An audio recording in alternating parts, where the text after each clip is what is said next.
आज हम बात करने वाले हैं अनथिंकेबल के बारे में। ये कहानी है एक आतंकवादी की जिसने 3 न्यूक्लियर बॉम्ब्स लगाए थे, जिसे जल्दी ही FBI ने पकड़ लिया। लेकिन उनके लाख कोशिशों के बाद भी उस आदमी ने उन्हें कुछ भी नहीं बताया बॉम्ब्स के बारे में। तब उन लोगों ने CIA के एक एजेंट को बुलाया जो टॉर्चर करने में माहिर है। कहानी की शुरुआत होती है और हम स्टीवन नाम के एक आदमी को देखते हैं जो एक अमेरिकी है। वो कभी डेल्टा फोर्स में हुआ करता था, लेकिन अभी वो अपनी एक वीडियो रिकॉर्डिंग कर रहा है जिसमें वो अपना नाम बताता है कि उसका असली नाम है यूसुफ। वो कई बार रिकॉर्डिंग करता है, उसे जैसी वीडियो चाहिए वो किसी भी कीमत पर वैसी ही वीडियो बनाना चाहता है। फिर समय ऐसे ही बीतने लगता है और हमारे सामने मंगलवार का दृश्य आता है। तब हम FBI के हेड ऑफिस को देखते हैं जहाँ पर कुछ एजेंट्स काम कर रहे हैं। इनके पास उन सारे लोगों की लिस्ट है जितने भी लोगों पे इन्हें शक है। यहीं पर हम देखते हैं एजेंट हेलेन ब्रॉडी को जो सारे फाइल्स को देख रही है, लेकिन उसे कोई भी इंटरेस्टिंग नहीं लगता। तभी यहाँ पर एक और एजेंट आता है एक फाइल लेकर के और बताने लगता है एक CIA एजेंट के बारे में जिसका नाम है हेनरी। हेनरी की सारी जानकारियाँ बहुत ही ज्यादा क्लासिफाइड है। हेनरी के बारे में ज्यादा किसी को कुछ भी नहीं पता क्योंकि वो एक CIA एजेंट है। लेकिन हेनरी की पत्नी बोस्नियन है और कई ऐसे जगह पे उसका नाम आया है जिसकी वजह से वो दिक्कत में आ सकती है। तभी हमारे सामने हेनरी के घर का दृश्य आता है और यहाँ पर हम हेनरी के अलावा उसकी पत्नी को देखते हैं। हेनरी हर वक्त चौकन्ना रहता है, इसलिए उसने घर के बाहर हर तरफ कैमरा लगा रखा है ताकि उसे पता लगे कि यहाँ पर कौन आ रहा है और कौन यहाँ से जा रहा है। तभी हम टीवी पे यूसुफ की खबर देखते हैं। यूसुफ ने एक पुलिस वाले को गोली मार दिया है और उसके साथ साथ उसने 2 बच्चों को किडनैप किया है और बहुत ही जल्दी ये खबर पूरे देश में फैल रही है।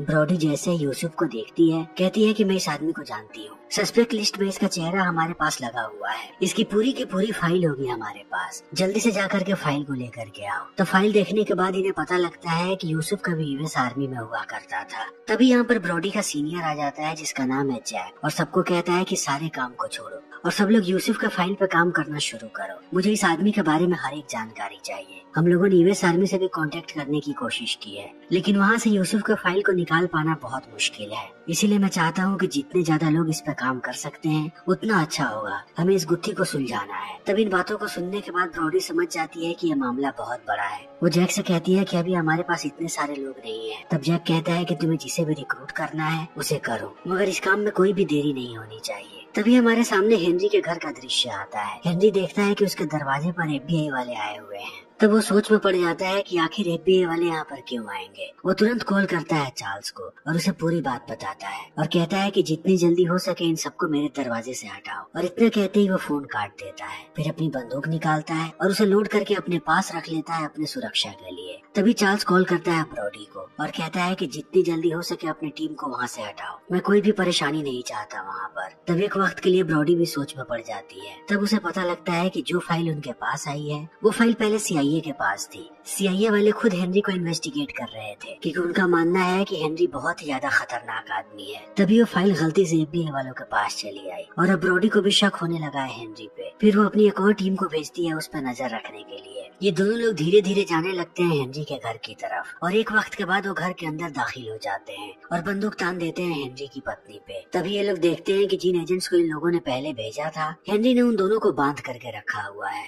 तभी ये लोग गिरफ्तार कर लेते हैं हेनरी को। फिर उसे लेकर के ये लोग आते हैं FBI के ऑफिस में और ब्रॉडी उससे पूछताछ करना शुरू कर देती है। तब हेनरी ज्यादा कुछ भी नहीं बताता। जब ब्रॉडी उससे पूछती है कि तुम्हारा पूरा नाम क्या है, तब हेनरी कहता है कि तुम लोग मुझे एज बुला सकते हो। तब ब्रॉडी दोबारा सवाल जवाब करने लगती है। तभी यहाँ पर जैक और चार्ल्स चले आते हैं। चार्ल्स बताता है कि तुम लोग कुछ नहीं कर सकते हेनरी के साथ, वो हमारे प्रोटेक्शन में है अभी और तुम लोग इससे जितना दूर रहो उतना ठीक है। इसका ध्यान हम खुद रखेंगे। तभी जैक जाता है ब्रॉडी के पास और कहता है कि हमारा टारगेट ये नहीं है, हमारा टारगेट यूसुफ है, उससे हमें खतरा है। हम एक क्लासिफाइड मिशन पे काम कर रहे हैं। क्या तुम मेरे साथ काम करना चाहोगी? लेकिन तुम इसके बारे में कहीं कुछ भी जिक्र नहीं कर सकती। तब ब्रॉडी भी इस काम के लिए मान जाती है और ये लोग जाते हैं एक ब्लैक साइट पे जिस जगह के बारे में किसी को कुछ भी नहीं पता। तब यहाँ पर ब्रॉडी की मुलाकात होती है जनरल पॉल्सन से और जनरल बताने लगता है कि आखिर यहाँ पर क्या चल रहा है और कितने वक्त से ये लोग यहाँ पर काम कर रहे हैं। तभी यहाँ पर चार्ल्स और हेनरी आ जाते हैं। जैसे ही ब्रॉडी हेनरी को देखती है वो सोच में पड़ जाती है। तब हेनरी कहता है कि मुझे यहाँ पर बुलाया गया है, मैं अपने मन से यहाँ पर नहीं आया हूँ। तब जैक बताता है कि ये सारे लोग मिलकर के एक साथ काम करने वाले हैं। तब जैक CD दिखाता है यूसुफ की जिसमें यूसुफ ने एक पुलिस वाले को मारा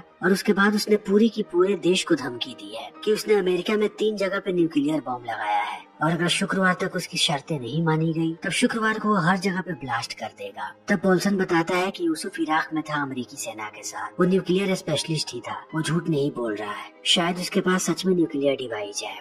उसके साथ साथ पॉल्सन ये भी कहता है कि हमने यूसुफ को पकड़ लिया है, वो भी एक शॉपिंग मॉल में। उसे पकड़ने के बाद हमें ये बात महसूस हुई कि यूसुफ खुद चाहता था कि वो पकड़ा जाए। अभी भी वो हमारे कस्टडी में है और पिछले कुछ समय से हम उसे टॉर्चर कर रहे हैं, बहुत ही अलग अलग तरीके से, लेकिन वो अभी भी अपना मुंह नहीं खोल रहा। तब इन सारी चीजों को देखने के बाद हेनरी हंसने लगता है, क्योंकि वो एक इंट्रोगेशन स्पेशलिस्ट ही है। वो कहता है कि इन सारी चीजों का उस पर कोई असर नहीं होने वाला, अगर वो कुछ बोलेगा तो अलग तरीके से बोलेगा। मैं तुम लोगों को एक चीज दिखा सकता हूँ और बता सकता हूँ कि तुम लोगों को कब उससे क्या सवाल पूछना चाहिए। फिर इतना कहने के बाद वो जाता है इंट्रोगेशन रूम में और पीटने लगता है उस आदमी को जो टॉर्चर कर रहा है यूसुफ को। तब ये लोग हेनरी को खींच करके बाहर लाते हैं। तब हेनरी ब्रॉडी की तरफ इशारा करता है और कहता है कि ये सही वक्त है उससे बात करने का। तब ब्रॉडी अंदर जाती है, सबसे पहले एयर कंडीशनिंग को ऑफ कर देती है, क्योंकि ये लोग जानबूझ के यहाँ की ठंडी बढ़ा करके टॉर्चर कर रहे हैं यूसुफ को। फिर वो एक तौलिया उठाती है और यूसुफ के शरीर को पूछने लगती है और कहती है कि बता दो तुमने वो बॉम्ब कहाँ पर लगाए हैं, फिर हम तुम्हें आजाद कर देंगे, तुम्हें चिंता करने की कोई जरूरत नहीं है। तब यूसुफ कहता है कि इतनी जल्दी नहीं, अभी बहुत वक्त है तुम लोगों के पास। तब पॉल्सन ब्रॉडी को भी बाहर लेकर के जाता है। तब ब्रॉडी बात करती है जैक से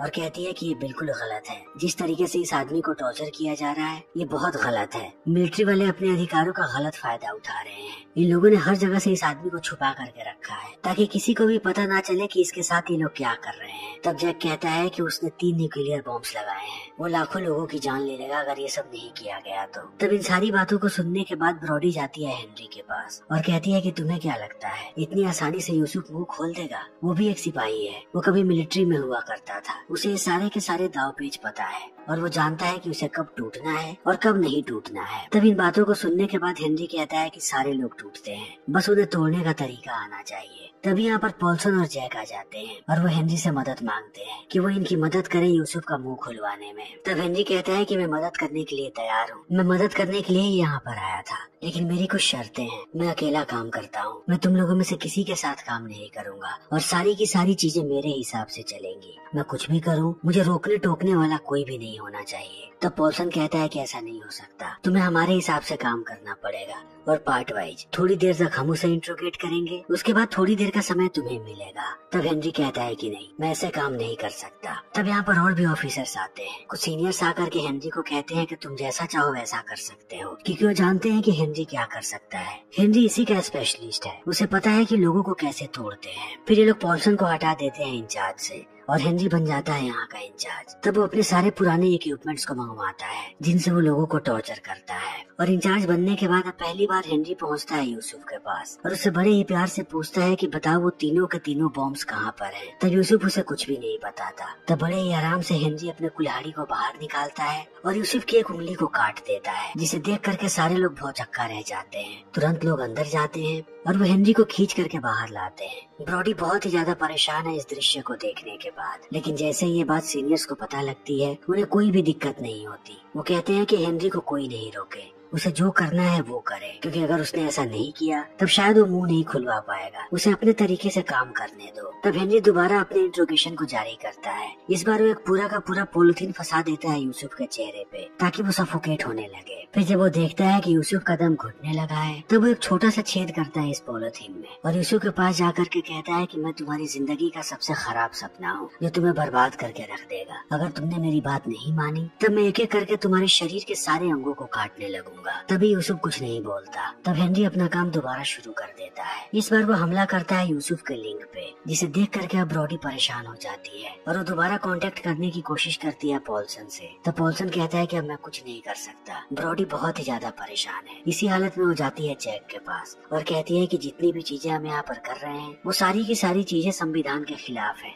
हमें ऐसा नहीं करना चाहिए। तब जैक कहता है कि अगर वो न्यूक्लियर बॉम्ब फट गया तब कोई संविधान ही नहीं बचेगा, हम किसकी रक्षा करेंगे, हमें ये करना पड़ेगा। हेनरी जो कर रहा है उसे करने दो। तब इन बातों को सुनने के बाद ब्रॉडी चली जाती है वॉशरूम में और बहुत देर तक ऐसे ही बैठी रहती है। तभी वहाँ पर हेनरी आता है। वो जब उसे परेशान देखता है तब उससे बात करने की कोशिश करता है, लेकिन ब्रॉडी उसे भी समझाती है कि तुम गलत कर रहे हो। तुम्हें पता है कि अगर सरकार को ये सारी बातें पता लग गई तब तुम्हारे ऊपर भी कार्रवाई हो सकती है। किसी को भी फिजिकल पेन देने के बाद उसे जानकारी निकलवाना गलत है। क्या पता कि वो ऐसे नहीं टूटे। तो हेनरी उसे कहता है कि अगर तुम्हें लगता है कि तुम्हारा तरीका सही है तो मैं तुम्हें मौका देने को तैयार हूँ। एक काम करते हैं, मैं उसे टॉर्चर करूंगा और तुम उससे पूछताछ करोगे। इस तरीके से हमारे पास आधा आधा समय होगा। देखते हैं कि किसका तरीका काम आता है। तब ब्रॉडी भी इस बात के लिए मान जाती है। जैसे ये लोग टॉर्चर करके बाहर निकलते हैं, ब्रॉडी जाकर के बैठ जाती है यूसुफ के पास और कहती है कि तुम्हें सारी बातों को बता देना पड़ेगा, वरना ये तुम्हें टॉर्चर करना कभी बंद नहीं करेंगे। इसका कोई अंत नहीं है। तब यूसुफ कहता है कि मुझे पहले से पता था कि ये लोग मुझे टॉर्चर करने वाले हैं। तब इन बातों को सुनने के बाद ब्रॉडी भी समझ जाती है कि यूसुफ इतनी जल्दी हार नहीं मानने वाला। उसे सारी बातें पहले से पता थी। ये सब कुछ उसकी प्लानिंग है। तब ब्रॉडी अपना खेल खेलना शुरू करती है और यूसुफ को कहती है कि तुम्हारा एक परिवार भी है। अगर तुम नहीं टूटे तब ये लोग तुम्हारे परिवार तक जाएंगे। अपनी नहीं तो कम से कम अपने परिवार की परवाह करो और बता दो कि वो बॉम्ब्स कहाँ पर है। मैं नहीं चाहती कि तुम्हारे मासूम परिवार को कोई भी चोट आए। लेकिन अब यूसुफ पर इन बातों का भी कोई असर नहीं होता। वो कहता है कि तुम लोगों के पास सिर्फ 2 दिनों का वक्त है, मेरी शर्तें मान लो। तब ब्रॉडी कहती है कि आखिर तुम्हारी शर्तें हैं क्या। तब यूसुफ बताता है कि मैं जल्दी ही अपनी शर्तें तुम लोगों को बताऊंगा। लेकिन जैसे ही अब ब्रॉडी यहाँ से निकलती है, दोबारा हेनरी अंदर आ जाता है और टॉर्चर करना शुरू कर देता है यूसुफ को। वो रात में भी उसे टॉर्चर करता है। रात भर वो उसी के कमरे में रहता है। जब भी उसे लगता है कि यूसुफ सो रहा है, वो उसके चेहरे पे पानी फेंक देता है ताकि वो उसे ऐसे ही जगा करके रखे। और देखते ही देखते रात हो जाती है। लेकिन सुबह सुबह अब हेनरी फिर से उसे टॉर्चर करता है। इस बार वो उसे इलेक्ट्रिक शॉक्स देता है, वो भी बहुत ही तेज झटके वाले। वो बार बार उसे शॉक्स देते रहते हैं। वो थोड़ी देर तक उसे शॉक देते हैं और थोड़ी देर शांत रहने देते हैं। इसी बीच जब एक बार ये लोग उसे शॉक दे रहे होते हैं तब ये मशीन बंद ही नहीं होती। ये लोग अपनी पूरी कोशिश करने लगते हैं मशीन को बंद करने के लिए और यूसुफ मरने लगता है। तब सारे लोग भाग करके अंदर जाते हैं और मशीन का पूरा कनेक्शन निकाल देते हैं। तब जाकर के कहीं यूसुफ की जान बचती है। तभी हम हेनरी को देखते हैं जो अपने परिवार के साथ अच्छा समय बिता रहा है। तब यहाँ पर ब्रॉडी भी आ जाती है और उसे कहती है कि क्या तुम कुछ कहना चाहते हो। तब हेनरी कहता है कि हाँ, उस मशीन को मैंने ही खराब किया था ताकि यूसुफ अपनी आखिरी सांस तक लड़े और जब तुम लोग उसे बचाओ तब उसे महसूस हो कि तुम लोग अच्छे लोग हो और कहीं तुम्हें वो कुछ बता दे। तब ब्रॉडी दोबारा वापस चली आती है और FBI अभी भी इन्वेस्टिगेशन कर रही है। ये लोग कैसे भी पता लगाना चाहते हैं कि आखिर यूसुफ का परिवार कहाँ पर है और आखिर वो तीनों बॉम्ब्स कहाँ पर हो सकते हैं। तब इन्हें पता लगता है एले के बारे में। इन्हें पूरा भरोसा है कि कम से कम एक बॉम्ब तो एले में है। तभी हेनरी वापस आ जाता है और टॉर्चर करने की तैयारी शुरू कर देता है। तब वो यूसुफ से पूछता है कि यूसुफ कैसा है। यूसुफ कहता है कि उसके कंधे में दर्द है। तब हेनरी एक गाना बजाता है और ब्रॉडी को कहता है कि वो यूसुफ के कंधे को मसाज करे। तब ब्रॉडी ऐसा ही करती है। इसी बीच हेनरी कहानी सुनाना शुरू करता है कि जब वो बोस्निया में अपनी पत्नी के साथ गया था तब वहाँ पर क्या हुआ था। वहाँ पर कुछ ऐसा हुआ कि वक्त से पहले ही उसकी पत्नी की डिलीवरी करनी पड़ी। और इतना कहते ही वो यूसुफ को कहता है कि तुम्हारे पास भी बच्चे हैं, तुम क्या चाहते हो हम उसके साथ क्या करें। तब यूसुफ सोच में पड़ जाता है और हेनरी समझ जाता है कि यही सही मौका है जब वो उसे टॉर्चर कर सकता है। तब वो फिर से उसे टॉर्चर करना शुरू कर देता है। इस बार यूसुफ टूटता है और कहता है कि मैं अपनी शर्तें बताने को तैयार हूँ। तब सारे लोग उसे सामने लेकर के आते हैं और यूसुफ कहता है कि मेरी सबसे पहली शर्त ये है कि जितने भी देशों में तानाशाही चलती है वहाँ के देश को तानाशाह चला रहे हैं, वैसे देशों की अमेरिका कभी भी मदद ना करे। और मेरी दूसरी शर्त है कि जितनी भी इस्लामिक कंट्री है वहाँ से अमेरिका अपने सारे के सारे सेना को वापस बुला ले। तब इन बातों को सुनने के बाद सारे लोग भड़क जाते हैं और कहते हैं कि ऐसी शर्तों को लोग कभी नहीं मानेंगे। और अमेरिका की एक पॉलिसी है कि वो कभी भी किसी भी आतंकवादी के साथ नेगोशिएट नहीं करते। तब हेनरी एक आइडिया देता है और कहता है कि हमें अभी इसे झूठ बोलना पड़ेगा कि हमने इसकी शर्तें मान ली हैं। तब सारे लोग इस बात के लिए मान जाते हैं। यूसुफ को जैसे ये बात पता लगती है कि इसकी शर्तें मान ली गई हैं, तब वो कहता है कि मैं चाहता हूँ कि राष्ट्रपति इस बात की अनाउंसमेंट करे और जब तक मैं उनके अनाउंसमेंट नहीं देखूंगा तब तक मैं नहीं मान सकता कि तुम लोगों ने मेरी शर्तों को माना है। तब सारे लोग दोबारा भड़क जाते हैं और उसे टॉर्चर करना शुरू कर देते हैं। इसी बीच पोल्सन उस पुराने फुटेज को चलाता है जब यूसुफ था एक मॉल के अंदर और जहाँ से उसे पकड़ा गया। यूसुफ 23 मिनट तक एक ही जगह पर खड़ा था ताकि पुलिस वाले आए और उसे पकड़ लें। और इस चीज को देखने के बाद पोल्सन को लगता है कि कहीं कोई भी बॉम्ब नहीं है, यूसुफ बस झूठ बोल रहा है। तब इन बातों को जानने के बाद ब्रॉडी जाने लगती है यूसुफ के पास। अभी उसे बहुत ही बेरहमी से टॉर्चर किया गया है। वो यूसुफ को कहती है कि मुझे पता है कि कोई भी बॉम्ब नहीं है, तो झूठ बोलना बंद करो और सबको सच्चाई बता दो, अपने आप को और मुसीबत में तुम मत डालो। तब इन बातों को सुनने के बाद यूसुफ पहली बार टूटता है। वो रोता है और कहता है कि सच में कोई बॉम्ब नहीं है, मैं बस झूठ बोल रहा था अपनी शर्तों को मनवाने के लिए। बॉम्ब्स हैं लेकिन वो बिल्कुल खाली हैं, उनके अंदर कुछ भी नहीं है। तब ब्रोडी कहती है कि मैं तुम पे कैसे भरोसा करूं। तब वो एक जगह का एड्रेस बता देता है जहाँ पर उसने खाली बॉम्ब को रखा है। जैसे ही इन्हें एड्रेस मिलता है, एक पूरा का पूरा ट्रूप भाग करके जाता है उस बॉम्ब की लोकेशन पे। तब ब्रोडी कहती है कि मुझे कुछ गड़बड़ लग रहा है, क्योंकि जब से हमने यूसुफ को पकड़ा था तब से वो एक ही बात बोल रहा है कि आज के दिन कुछ होने वाला है। तब ये लोग चारों तरफ बॉम्ब को ढूंढने लगते हैं। इन्हें कहीं कोई भी बॉम्ब नहीं मिलता। ये उस कमरे में जाते हैं जिस कमरे की तस्वीर इनके पास थी। ये वही कमरा है। तब ये लोग चले जाते हैं छत के ऊपर, जहाँ पर इन्हें यूसुफ की एक तस्वीर नजर आती है। ये लोग जैसे ही तस्वीर को हटाते हैं, पास वाले मॉल में एक बहुत ही बड़ा ब्लास्ट होता है। वहाँ पर यूसुफ ने एक C4 लगाया था। ये ब्लास्ट इतना बड़ा होता है कि सैकड़ों लोग इसमें मारे जाते हैं। तब इस बात को जानने के बाद अब ब्रोडी भड़क जाती है। वो दौड़ती हुई आती है यूसुफ के पास और एक चाकू उठा करके रख देती है उसके छाती पे और कहती है कि तुमने इतने मासूम लोगों को क्यों मारा, आखिर तुम चाहते क्या हो। तब यूसुफ कहता है कि इतने मासूम लोगों को अमेरिकी रोज मारते हैं अलग अलग देशों में। मैं बुज़दिल नहीं हूँ। मैं जानबूझ कर पकड़ा गया था ताकि मैं अपनी शर्तें तुम लोगों को बता सकूं। मैं किसी से नहीं डरने वाला। मैं चाहता हूँ कि मेरी शर्तों को तुम लोग पूरा करो, वरना मैं ऐसे ही एक के बाद एक ब्लास्ट करता जाऊंगा। तुम लोग चाहे कुछ भी कर लो, मुझे नहीं तोड़ सकते। तब इन बातों को सुनने के बाद ब्रोडी थक्का बक्का रह जाती है। तभी इन्हें पता लगता है कि यूसुफ के पास एक पार्किंग टिकट थी और उस टिकट की मदद से इन लोगों को एक घर के बारे में पता लगा है जहाँ पर एक न्यूक्लियर बॉम्ब है और वो एक प्रॉपर न्यूक्लियर बॉम्ब है जो अगले 3 घंटे में फट सकता है। अगर हम उस बॉम्ब को रोक भी ले तब भी हमें बाकी 2 बॉम्ब्स के बारे में नहीं पता कि आखिर वो बॉम्ब्स हैं कहाँ पे। तब ब्रोडी पहुँचती है हेनरी के पास। हेनरी अब हार करके बैठ चुका है क्योंकि इनके पास बहुत ही कम वक्त बचा है और हेनरी को लगता है कि शायद वो नहीं तोड़ पाएगा अब यूसुफ को। तभी इन्हें पता लग जाता है कि यूसुफ का परिवार कहाँ पर है। ये लोग उसकी पत्नी को पकड़ करके लाते हैं। तब ब्रोडी उससे पूछताछ करने लगती है। यूसुफ की पत्नी कहती है कि जब तक मैं अपने बच्चों को ना देख लूं, मैं एक शब्द भी नहीं बोलने वाली। मैं तुम लोगों का साथ कभी भी नहीं दूंगी। तभी हेनरी आखिरी कोशिश करने के लिए जाता है यूसुफ के पास। वो जैसे ही उसके चेहरे से पट्टी हटाता है, यूसुफ हेनरी को देख करके मुस्कुराता है और उसे आंख भी मारता है। एक तरीके से वो उसे टॉन्ट कर रहा है कि हेनरी अपनी पूरी कोशिश करने के बाद भी इसका मुंह नहीं खुलवा पाया। तब हेनरी कहता है कि यूसुफ की पत्नी को लेकर के आओ उसके सामने, कहीं तब वो मुंह खोल पाए। और ये लोग ऐसा ही करते हैं। जैसे यूसुफ अपनी पत्नी को देखता है, वो सोच में पड़ जाता है लेकिन अभी भी कुछ नहीं बोलता। तब हेनरी उसे कहता है कि अगर तुमने अभी भी अपना मुंह नहीं खोला तब हम तुम्हारी पत्नी को टॉर्चर करना शुरू कर देंगे। लेकिन यूसुफ तब भी कुछ नहीं बोलता और ब्रोडी समझ जाती है कि हेनरी जरूर कुछ न कुछ तो कर देगा, इसीलिए वो उसे खींच करके लेकर के जाने लगती है। सारे लोग हेनरी को दूर हटाते हैं यूसुफ की पत्नी से। तभी हेनरी एक चाकू उठाता है और यूसुफ की पत्नी का गला काट देता है, जिससे यहीं पर उसकी मौत हो जाती है। तब इस चीज को देखने के बाद यूसुफ जोर जोर से चिल्लाता है और सारे लोग खींच करके लेकर के जाते हैं हेनरी को यहाँ से बाहर।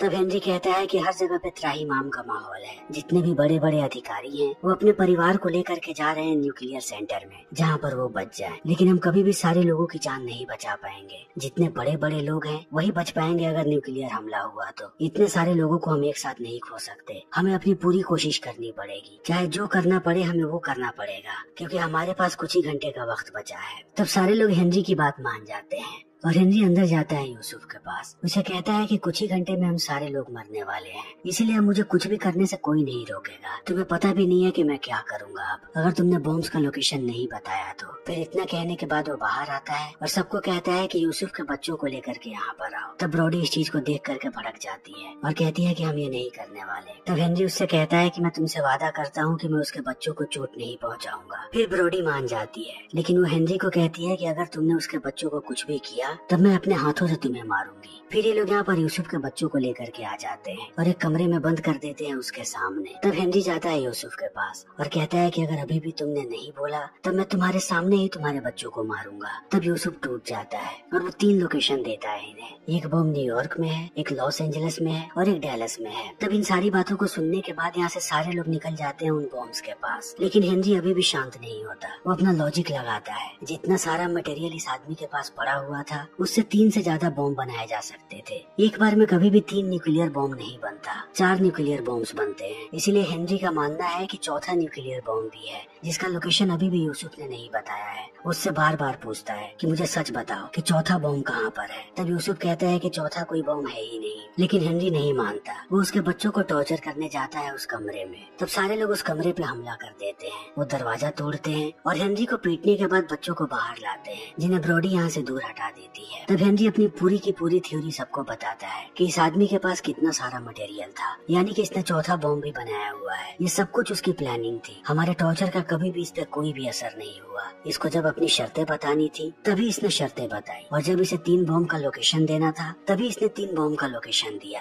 क्योंकि ये जानता है कि बाहर चौथा बॉम्ब भी है। तब इस लॉजिक को सुनने के बाद सारे अधिकारियों को भरोसा हो जाता है हेनरी पे, और वो उसे कहते हैं कि तुम जो चाहो वो कर सकते हो, चौथे बॉम्ब का लोकेशन निकलवाओ। तब हेनरी कहता है कि इसके बच्चों को वापस लाया जाए, लेकिन ब्रोडी कहती है कि नहीं, अब मैं उसके बच्चों को वापस नहीं लाऊंगी, चाहे कुछ भी हो जाए। तब हेनरी कहता है कि अगर तुम्हें ऐसा लगता है तब मैं भी हार मानता हूँ, मरेंगे तो सारे मरेंगे। इतना कहने के बाद वो चाकू निकालता है और यूसुफ को आजाद कर देता है। तभी यहाँ के अधिकारी अपनी बंदूकें निकाल लेते हैं और वो ब्रोडी पे बंदूक तान करके कहते हैं कि यूसुफ के बच्चों को यहाँ पर लेकर के आओ। लेकिन अब यूसुफ आजाद हो चुका है। वो इस अधिकारी के पास आता है और उससे बंदूक छीन करके अपने हाथ में ले लेता है और ब्रोडी को देख करके कहता है कि मेरे बाद मेरे बच्चों का ख्याल रखना, और इतना कहते ही वो अपने आप को गोली मार लेता है। तब ब्रोडी उसके दोनों बच्चों को लेकर के बाहर आती है। तभी हम FBI की टीम को देखते हैं जो तीनों बॉम्ब्स के पास पहुंच चुके हैं और वक्त पे वो तीनों बॉम्ब्स को डिफ्यूज कर देते हैं। सारे लोग खुशियां मना रहे हैं, लेकिन हेनरी सही था। यूसुफ ने चौथा बॉम्ब भी लगाया है और अब वो बॉम्ब फटने वाला है। उसके फटते ही लाखों लोगों की जान जाएगी। और इसी के साथ ये फिल्म यहीं पे खत्म हो जाती है।